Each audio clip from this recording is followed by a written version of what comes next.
Most of us think about to-do lists and goals and those kinds of things. What is the difference between a system and a goal? A goal is about the outcome that you want to achieve, and a system is about the process for getting there. Goals are best for people who care about winning once. Systems are best for people who care about winning repeatedly. If you really want to make progress again and again, if you want to get to the top and stay at the top, you need some process for staying up there, some collection of habits that's going to keep this machine running. So this is why, I say in the book, we don't rise to the level of our goals, we fall to the level of our systems. And so your goal is the target, the outcome, the thing you're shooting for. Your system is the collection of daily habits that you follow. And if there is ever a gap between your goal and your system, your daily habits will always win. And so almost by definition, your current habits are perfectly designed to deliver your current results. If you want to see where you're going to end up, just follow the trajectory of your habits. What's the process you've been running for the last 6 months or year or 2 years, and they've carried you almost inevitably to the outcomes that you have right now. Now, I'm not saying that habits are the only thing that matter in life, right? Like strategy matters, luck, randomness, those misfortune, those things can influence the outcome. But by definition, luck and randomness are not under your control, and your habits are. And the only reasonable, rational approach in life is to focus on the pieces that are within your control. So I think goals can be good for setting a sense of direction. They're good for clarity, especially if you have a team, get everybody rowing in the same direction. But once you've decided what the goal is, you should basically set it on the shelf, metaphorically speaking, and spend the vast majority of your time focused on building a better system. How are the habits we're executing each day moving us closer to this outcome that we want? Earlier on when you said that ambitious people, they have lots of aspirations, lots of habits they want to start, I was thinking about myself and thinking, there's probably 30 habits that I would like to acquire. I'd want to be better at writing, I want to be a runner, I want to be better at speaking, I want to be a better friend and be more attentive with my friends, and all of these new habits that I want to pursue. How does one know which one to aim for first? Is there a framework for knowing? I do think there's some level of strategy, which is a good place to start is by asking yourself which habits are upstream from other good things happening. So, for example, I know that if you were, maybe the question to start with is, when you live a good day, when you feel dialed in, when things are rolling along well for you, what tends to be part of that day? Sleep. Okay, great. So that's, I would say for me, sleep is definitely one. I would say getting my workout in, and usually reading and writing are a part of it, but I think I could just boil it down to reading. If I just read 10 pages, that often sparks the writing. So to me, reading is the fuel for writing for me. So I could say get a workout in and read for 5 minutes or 10 minutes. Those are the two things that are part of a good day. And what happens is they're upstream from a lot of other good things happening. For example, if I get the workout in, yeah, I feel good, I get the benefits of the workout, but I also have a post-workout high for an hour or two, so my focus and concentration is better. I sleep better at night because I got the workout in, now I'm tired. I tend to eat better when I work out. It's when I'm not working out that I eat terribly. So that's why, I don't know, it's kind of I don't want to waste it or something.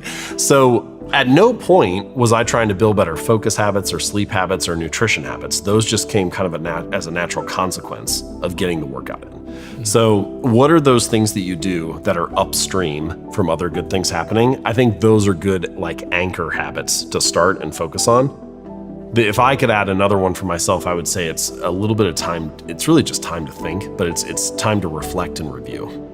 There's this interesting thing that happens if you have a really good work ethic, if you have a strong work ethic and working hard has gotten you far in life, it kind of becomes a crutch. For a long time, I was if I ever had a problem, I was well, I'll just work my way out of it.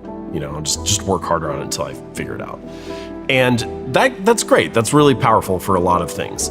But at some point it breaks, you can maybe, if you really try, maybe you can work 10% harder or 20% harder, but there's some limit.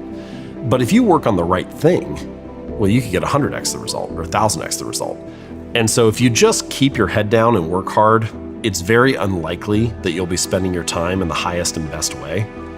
And the only way to figure that out is to have time to reflect and review, time to think. So you need enough time to think to figure out what should I be focused on next. And so I think that is reflection and review is almost like the meta habit that is above all others, because if you give yourself time to reflect and review, then you can troubleshoot your habits and figure out how to adjust them. You start thinking, even if you don't say this explicitly, you think like, what would peak performance look like? If I could really get my habits dialed in, what could I do? And you start imagining 5, 6, 7 things that you would do and what all of them would look like in their perfect form and so on. And I think instead of asking ourselves, what could I do on my best day? It's better to start by asking, what can I stick to even on the bad days? And that becomes your baseline. That becomes the first step. And now that you have this floor that is achievable, even when you're tired, even when you're exhausted, even when you don't have much time, now you can show up and feel like you're succeeding, and then you can progress from there. One of the most motivating feelings to the human mind is the feeling of progress. If you feel like you're making progress, even if it's smaller than what you ultimately hope to do, you have every reason to move forward. But often we become like a victim of our expectations. We spend all this time optimizing the perfect plan and then expect things to go perfectly out of the gate. And you had it so built up in your mind that once you don't hit that mark in the first or second or third day, it falls apart. Really what we're talking about there is you just need to be okay with being inconvenienced or uncomfortable for like 5 to 10 minutes. Getting dressed, getting through the rain, getting to your car, getting to the gym. The workout is the same that it's always been. It's the same, you're in the same gym that you are in the summer or when the weather's beautiful or whatever. So it's really, can you handle that like 5 minutes of inconvenience? And so many things in life are like that. Can you master that little moment? And if you can, and you can still get started, that's when you gain an advantage. Everybody works out on the good days, but on the days when you feel stressed and tired, on the days when the weather's bad and it's kind of inconvenient, on the days when you don't really feel like it, can you show up, even if it's in a small way? One of my little mantras that I try to keep in mind is reduce the scope, but stick to the schedule. So the normal scope might be I write for 30 minutes, and then you look up at the clock and you're like, oh, I only have 15. And sometimes what happens in your head is you're like, oh, I don't have enough time to write today. Or you're like, oh, I was planning to work out for 60 minutes. And you look up and you're like, time got away from me. I only have 20 minutes now. I don't have time to go to the gym. It's easy to talk yourself out of it, but reduce the scope, but stick to the schedule. It's like, well, I only got 20 minutes instead of 60. So I'll just get in there and do a couple sets of squats and that's it. And I've had so many workouts that have been like that, where you're like almost, it's easy to be kind of disappointed you weren't able to do the whole thing that you wanted to do, but you didn't throw up a 0. And if you don't throw up a 0, you maintain the habit. And if you maintain the habit, all you need is time. And so the bad days are more important than the good days in that sense. You need to figure out how do you show up even when it's not optimal. Is there anything that you've learned, any frameworks, any tactics for making sure you get past that first 5 minutes so you can get into the flow of the habit? Yeah, there's multiple things. So first thing is try to prime the environment to make the first action easy. Prime the environment to make the first action easy. So let's say writing, for example. I find that for myself, the biggest point of friction is choosing what to write about. Once I've actually finally settled, this is the thing I'm writing today, then I can get into it and I'm off and running. But I'll sit there for 2 hours just debating whether it's the right thing to be focused on writing or not. Should I work on this chapter? Should I work on something else or whatever? So what I've started to do is sometimes I will write the first sentence of what I'm going to write and just leave it on the Google Doc right there and then leave. And the next day when I come back, I'm already in, right? Like the first sentence is already written. So now I'm just writing the next piece of what's coming rather than trying to choose what to write about. Another one that I've done sometimes is sometimes I'll write the topic or I'll write the sentence on a Post-it note and I'll put it on top of the keyboard. And so when I come into the office, it's right there in front of me. I can't, I got to pick it off the keys to log on to the computer. And so it's like, remember, this is what you're writing about right now, so it's just trying to make it easy to get in. I have a bunch of readers who do stuff like set their running clothes out the night before, so they're right next to the bed. You got your clothes and your shoes there. One woman, I just talked to her at an event. She came up afterward and she said, I actually sleep in my running clothes and I just get out and put her shoes on and goes right out the door. But you're trying to prime the environment to make the action easy. Okay, so how can you set up the spaces that you're in to prime those habits? I think one really interesting question to ask, walk into the rooms where you spend most of your time each day, your office, your living room, your bedroom, and then look around and ask yourself, what is this space designed to encourage? What behaviors are easy here? What behaviors are obvious here? And the good habits that you say you want to build, are those the path of least resistance? Is that the obvious thing in this environment? And if not, maybe you can make some adjustments to try to make the good habit easier and the distractions maybe a little bit harder. So that's first thing, prime the environment to make the action easy. Second thing is, if there's like one principle that is probably the single most important for building habits, it's make it easy. Just scale it down and make it easy. I refer to it sometimes as the 2-minute rule. So take whatever habit you're trying to work on, you scale it down to something that takes 2 minutes or less to do. So read 30 books a year becomes read 1 page. Or do yoga 4 days a week becomes take out my yoga mat. Sometimes I will mention this to people and they resist it a little bit. They're like, okay, buddy, like, I know the real goal isn't just to take my yoga mat out. No, I'm actually trying to do the workout. So it's some kind of mental trick, and I know it's a trick, then why would I fall for it, basically? But there's this guy, I mentioned him in Atomic Habits, his name's Mitch. And he went to the gym, and for the first 6 weeks, he had this strange little rule for himself where he wasn't allowed to stay for longer than 5 minutes. So he'd get in the car, drive to the gym, get out, do half an exercise, get back in the car, drive home. And you're like, this sounds silly, right? Clearly, this is not going to get the guy the results that he wants. But what you realize is that he was mastering the art of showing up, right? He was becoming the type of person that went to the gym 4 days a week, even if it was only for 5 minutes.